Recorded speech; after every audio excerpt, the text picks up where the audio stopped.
Bir yerdə çoxmərtəbəli bina inşa olunursa, artıq hamı bilir ki, binanın ilk mərtəbəsi yaşayış obyekti üçün ayrılıb. Hətta bəzi binalarda ilk 2 mərtəbənin də qeyri-yaşayış üçün istifadə olunduğunu görmüşük. Başa düşürük, tikinti şirkətləri daha çox qazanmaq istəyir. Sözümüz yoxdur.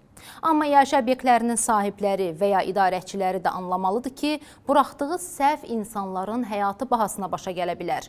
Yəni, həmin obyektlər təkcə öz təhlükəsizliyini deyil, həm də o boyda binanın, minlərlə insanın təhlükəsizliyini nəzərə almalıdır.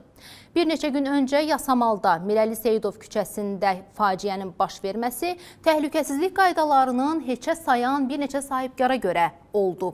Düzdür, hadisə ilə bağlı istintaq davam edir. Amma ilkin ehtimallar və barbar bağıran sakinlər şəhadət barmağını məhz həmin binanın altında yerləşən 2 obyektə tuşlayıb.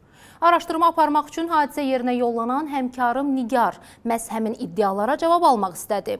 Amma təəssüf ki, sahibkarlar mikrofonumuza danışmaqdan imtina etdi. Hər halda qanun qarşısında hamı lazımı cavabı verəcək.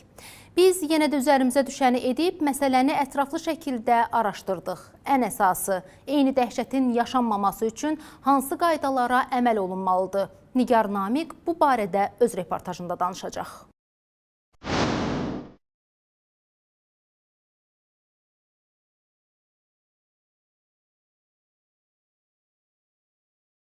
Yasamal rayonu Mirəli Seyidov küçəsi 19A ünvanında baş verən və 3 nəfərin ölümünə səbəb olan yanğın bir sıra sualları ön plana çıxardı. Səsləndirilən ilk ehtimallardan biri odur ki, hadisənin birinci mərtəbədə fəaliyyət göstərən obyektə məxsus elektrik şitində çıxan yanğından qaynaqlandığı deyilir. Bizə müraciət edən sakinlər də iddia eləyir ki, binanın elektrik xətlərində heç bir problem olmayıb. Bina sakinləri elektrik şiti yerləşən otaqda alışan maddələrin və digər əşyaların saxlanıldığını iddia eləyir. Səbəbi bu otaqdır. Hansı ki, bu otağın açarını bizə verməmişdilər. Biz vaxtında almaq istəyəndə bu otağı bağlı saxladılar, açarını bizə vermədilər. Yanğın baş verən otaq budur. Binanın burada heç bir xətti yoxdur. Sadəcə oradan kabellər gedirlər yuxarı mərtəbələrə. Sakinlər deyir ki, bədbəxt olay binanın birinci qatındakı yaşayış obyektini işlədənlərin məsuliyyətsizliyindən yaşanıb. Onların sözlərinə görə bir müddət əvvəl elektrik şitinin yerləşdiyi binada təhlükəsizlik qaydalarının pozulması, bağlı otaqda bir sıra tez alışan maddələrin saxlanılması sakinləri narahat eləyib və onlar həmin yerə baxış keçirmək istəyiblər. Ancaq obyektin əməkdaşları buna əngəl törədib. İddialara görə məhz bu səbəbdən bədbəxt hadisə baş verib. Kabellər yanaraq əriyib, tüstülənmə elektrik şitindən birbaşa şaxtaya, oradan da mənzillərə dolub. Onlarla sakin, hətta ev heyvanları belə tüstüdən zəhərlənib.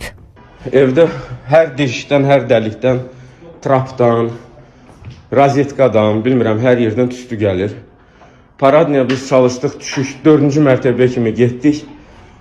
Tüstünün içində o dünyaya getdik, gəldik, zorla özümüzü 12-ci mərtəbəyə çatdırdıq. Bina sakinlərinin ittiham etdiyi tərəf birinci mərtəbədə obyekt icarəyə verən sahibkardır. Bu adam birincisi orada təhlükəsizlik qaydalarına riayət etmədən qapalı zirzəmi məkanda elektrik, qaz, bilməm, hər türlü sobalar, hər türlü mətbəx avadanlığı, ventilasiya sistemi nə haldadır bilmirəm, amma mən sadəcə onu təsəvvür edin ki, binanın sayğacı qalıb onların ərazisində. Yəni götürüb qarajı ortadan 2 bölüb girdirmə sənəd əsasında ki, bura mənimdir.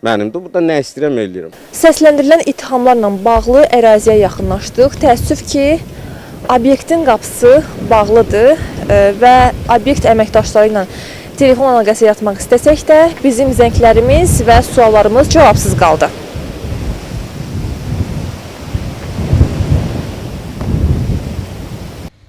Yaşanan hadisədən sonra belə bir sual ortaya çıxır. Qeyri-yaşayış sahəsində təhlükəsizlik necə tənzimlənməlidir? Hansı hallarda binaların altında obyektlərin fəaliyyətinə icazə verilir? Bu barədə təhlükəsizlik üzrə ekspert Orxan Musayevdən xəbər aldıq. Onun fikrincə, burada məsuliyyət həm müvafiq qurumların, həm obyekt sahiblərinin, həm də sakinlərin üzərinə düşür. Bundan əlavə, Dövlət Şəhərsalma və Arxitektura Komitəsinin kollegiyasının təsdiqlədiyi yaşayış binaları layihələndirmə normalarına əsasən binaların zirzəmisində və ya birinci mərtəbəsində sahəsi 250 kvadrat metrdən artıq, oturacaq yerlərinin sayı 50-dən çox olan yeməkxana və istirahət müəssisələri, partlayış və yanğın təhlükəli maddə və materiallar satılan mağazalar, tez alışan maddələrlə işləyən məişət xidməti müəssisələri, hamamlar, saunaların fəaliyyəti qadağandır. Obyektlərin təşkil olunmasından başlayaraq artıq yanğın təhlükəsizliyi, qaz təsərrüfatı və elektrik təsərrüfatı ilə bağlı lazım olan normativ tələblər yerinə yetirilməlidir. Həmən qeyri-yaşayış obyektində yanğın təhlükəsizliyi məsələləri daim nəzarətdə saxlanmalıdır. Bununla belə, həmən obyektdə yanğın təhlükəsizliyinin təmin olunmasına birbaşa məsuliyyət obyekt sahibi daşıyır.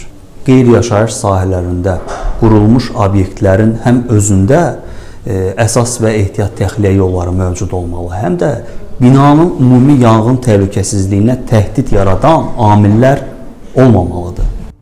Nəzərə alsaq ki, yeni tikilən çoxmərtəbəli binaların birinci mərtəbəsinə yanğın çıxışları olur, həmin binada bu tip təxliyə qapısı olmayıb. Dövlət Yanğın Nəzarəti Xidmətinin şöbə rəisinin müavini Amin Şıxməmmədov bildirdi ki, qeyri-yaşayış və yaşayış sahələri bir-birindən tam ayrılmış şəkildə olmalıdır. Bundan başqa, binanın kürsüsü, birinci və ikinci mərtəbələrində kafe, restoran və ya hər hansı obyekt fəaliyyətə başlamazdan əvvəl bütün yanğın təhlükəsizliyi qaydaları nəzərə alınmalıdır. Bina layihələndirilərkən ictimai iaşə obyektləri nəzərdə tutulmayıbsa, qanuni hesab edilmir. Yanğına səbəb ola biləcək bütün amillər nəzərə alınmalıdır. Yaşayış binaları layihələndirmə normalarının tələblərinə əsasən yaşayış binasının zirzəmi, kürsülük, birinci və ikinci mərtəbələrində insanlara zərərli təsir göstərən partlayış və yanğın təhlükəli maddə və materialların satışı, müxtəlif təyinatlı anbarlar, o cümlədən topdan satış anbarları və istehsalat sahələri, təbii və maliyyələşdirilmiş qazdan yanacaq kimi istifadə edən cihazların yerləşdirilməsinin nəzərdə tutulduğu ictimai iaşə, ticarət, məişət xidməti və digər təyinat obyektlərin yerləşdirilməsinə yol verilmir. Qeyd edək ki, hazırda faktla bağlı Baş Prokurorluqda Cinayət Məcəlləsinin müvafiq maddəsi ilə cinayət işi başlanılaraq ibtidai istintaq aparılır. Baş Prokurorluqdan Real TV-yə verilən ən son açıqlamaya görə, istintaqla hadisənin baş verdiyi binanın zirzəmi qatı və birinci mərtəbəsində yerləşən qeyri-yaşayış obyektini icarəyə götürmüş, Texas Qrup MMC-nin qanuni təmsilçisi, direktoru Bəhruz Paşayev şübhəli şəxs qismində tutulub. Noyabrın 24-də isə Cinayət Məcəlləsinin 225.3-cü yanğın təhlükəsizliyi qaydalarını pozma, ehtiyatsızlıqdan 2 və daha çox şəxsin ölümünə səbəb olduqda maddəsi ilə təqsirləndirilən şəxs qismində cəlb olunub.